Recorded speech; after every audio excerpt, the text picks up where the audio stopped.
mantenho ele melhor, força do estômago não deixa e tem que ir pro banheiro, né?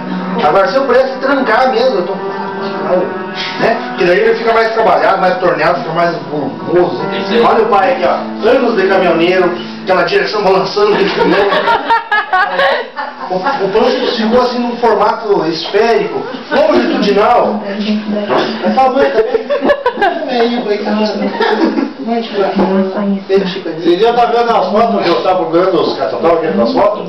Aí eu achei a foto do Henrique de bicicleta. Tudo desse tamanho? Não, uma bicicleta não, aquela tem duas rodas atrás então. Porque uma bicicleta não ia conseguir equilibrar. Era a bicicleta de gente grande já. Aí com um cestinho atrás já devia assim, né? Esse é um trauma que eu tenho. Eu só apanhava na cabeça, eu acho que eu não sei na cabeça. Não, filho. Contou a história? Ela sentiu as dores mesmo, mas ela não conseguiu chegar até o carro e caiu, bateu a cabeça no chão. Sabia? O Pedro foi assim, né? Eu brinco assim, eu larguei a mãe do Pedro por causa do... Foi parto normal, né? O Pedro nasceu com 51 centímetros e meio de 4,7 kg. Que rasgação. Ele chegou.